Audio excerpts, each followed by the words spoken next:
ये 5 चीज़ें आपके खून में मौजूद शुगर को किसी भी चीज़ से ज़्यादा तेज़ी से कम करेंगी, वो भी बिना किसी साइड इफ़ेक्ट के। इस वीडियो में आपको बताऊंगा खाने के बाद बढ़ने वाली शुगर को एकदम कम करने के 5 ज़बरदस्त, कुदरती और आसान तरीकों के बारे में, जिसमें पहला तरीका है हाई इंटेंसिटी इंटरवल ट्रेनिंग। ये एक ऐसी वर्जिश होती है जिसमें आप थोड़ी देर के लिए बहुत तेज़ी से एक्सरसाइज करते हैं और फिर थोड़ी देर आराम करते हैं, यानी इंटरवल ट्रेनिंग करते हैं। मिसाल के तौर पे आपने 30 सेकंड रनिंग की, आपने 30 सेकंड स्विमिंग की, आपने 30 सेकंड साइकिलिंग की, या 30 सेकंड जंपिंग की, या कोई भी रेजिस्टेंस वाली एक्सरसाइज की, और फिर 30 सेकंड आपने आराम किया। इसमें आपको ज़्यादा कुछ करने की ज़रूरत नहीं है, मैं जस्ट चंद मिनटों की बात कर रहा हूँ, और इसके चंद मिनटों के करने से ही आपकी इंसुलिन की सेंसिटिविटी बढ़ जाएगी।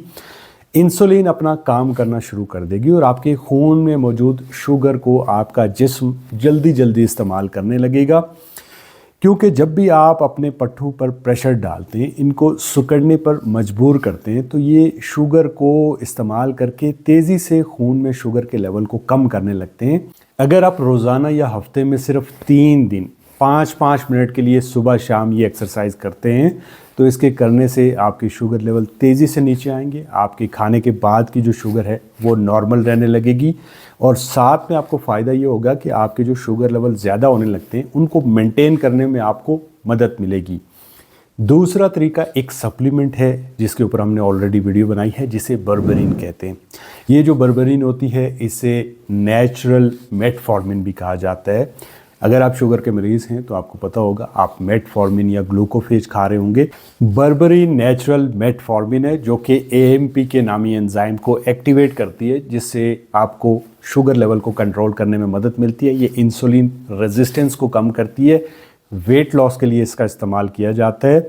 जैसा कि पीसीओज में आपने देखा होगा कि आपका जो डॉक्टर है वो आपको वज़न को कम करने के लिए मेटफॉर्मिन देते हैं, तो ठीक इसी तरह से बर्बरीन भी एक नेचुरल सप्लीमेंट है जो कि मेटफॉर्मिन की तरह काम करता है। आप 500 मिलीग्राम के अंदर इसकी एक टैबलेट सुबह में और शाम में ले सकते हैं।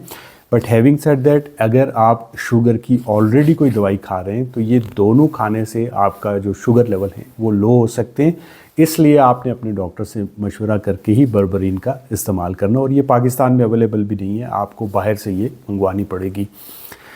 इसके साथ साथ अगर आप बी वाइटामिन लेंगे या विटामिन B1 लेंगे, या एक नैरोबियान करके एक टैबलेट आती है वो लेंगे, तो आप जो शुगर के साथ होने वाली कॉम्प्लिकेशन है, जैसे आपको थकावट होती है, आपको चिड़चिड़ापन होता है, आपको कोई काम करने का दिल नहीं करता, हाथों पाँव में जो सुन्नपन रहता है, उसमें भी आपको काफ़ी हद तक रिलीफ मिल जाएगा। तीसरा तरीका है एप्पल साइडर विनेगर। जो सेब का सिरका होता है, इसमें एसिटिक एसिड होता है जो कि खाने के बाद बढ़ने वाली शुगर को कम करने की सलाहियत रखता है।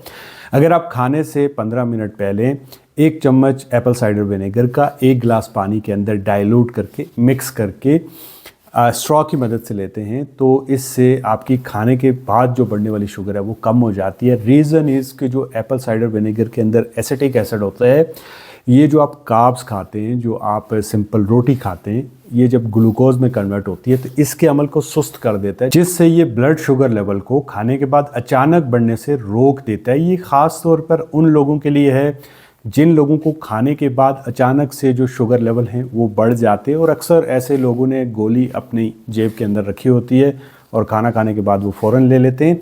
इसीलिए जो एप्पल साइडर विनेगर होता है, इसे मोस्टली लोग रात का जो खाना होता है उसके बाद लेते हैं, ताकि रात को उनके जो शुगर लेवल स्पाइक करते हैं उससे वो बचे रहें। आप बाय द वे इसे ड्रेसिंग के तौर पे सैलेड के ऊपर डाल के भी ले सकते हैं, मगर अगर आपने इसको पानी के अंदर लेना है तो आपने हमेशा एक स्ट्रॉ का इस्तेमाल करना है। स्पेशली अगर आपके दांत पहले से ख़राब हैं, उनमें ठंडा गर्म लगता है, तो स्ट्रॉ के बिना आपने इसका इस्तेमाल नहीं करना है। चौथा तरीका है पोस्ट मील वॉक, यानी खाने के बाद चहलकदमी। खाने के बाद 20 से 30 मिनट की वॉक शुगर लेवल को एकदम से नीचे लाने में मदद करती है, क्योंकि जब आप वॉक करते हैं तो आपके पट्टे खून से ग्लूकोज लेकर उसे एनर्जी के तौर पे इस्तेमाल करते हैं। इससे खाने के बाद होने वाली शुगर की स्पाइक कम हो जाती है, ख़ासकर अगर आप रात के खाने के बाद वॉक करते हैं।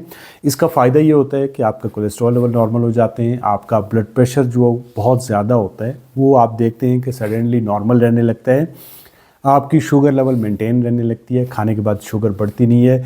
और एक और इसका ज़बरदस्त फ़ायदा ये होता है कि जब आप वॉक करते हैं तो आपके स्ट्रेस लेवल नीचे आ जाते हैं, आपको एक पुरसुकून नींद आती है। मैं डेली खाने के बाद रोज़ाना रात को 45 मिनट वॉक करता हूँ। ट्रस्ट में जब से मैं ये कर रहा हूँ मुझे बहुत पुरसुकून नींद आती है। आप ट्राई कर सकते हैं और देख सकते हैं। आप अपने शुगर लेवल को, ब्लड प्रेशर को मॉनिटर करिए और जब आप वॉक शुरू करें उसके एक हफ्ते बाद चेक करें, आपको इनके लेवल्स कम देखने को मिलेंगे। और ये जो पोस्ट मील वॉक है ये एक जादू की तरह काम करती है, आप ट्राई करके देखिएगा। पांचवा आखिरी और सबसे ताकतवर तरीका है ड्राई फास्टिंग। जो खुश्क रोज़ा होता है ये आपकी बॉडी को रीसेट कर देता है, ये आपकी बॉडी में जितना भी टॉक्सिन जमा होते हैं वो निकल जाते हैं। और इसकी सबसे अच्छी बात यह है कि इसमें बॉडी ग्लूकोज को इस्तेमाल नहीं करती, बल्कि जो फ़ैट होता है, जो आपके बॉडी के ऊपर फैट है, जो आपके पेट के ऊपर फैट है, उसे बॉडी एज ए फ्यूल इस्तेमाल करती है। इंसुलिन रेजिस्टेंस कम होने लगती है, आपके शुगर लेवल नीचे आना शुरू हो जाते हैं। मगर ये हर एक के लिए नहीं है, हर इंसान इसको नहीं कर सकता, इसलिए कि इसमें शुगर लेवल लो होने का ख़तरा होता है। बट अगर आप करना चाहते हैं तो आप हफ्ते में 2 दिन इसको कर सकते हैं। ये थे 5 आसान, कुदरती और साइंसी तरीके जिनसे आप खाने के बाद बढ़ने वाली शुगर को, बजाय आप गोली अपनी जेब में रखें, आसान तरीके से इसको कम कर सकते हैं। अगर इस वीडियो से आपको कुछ सीखने को मिला तो लाइक, कमेंट, शेयर, सब्सक्राइब। अल्लाह हाफ़िज़।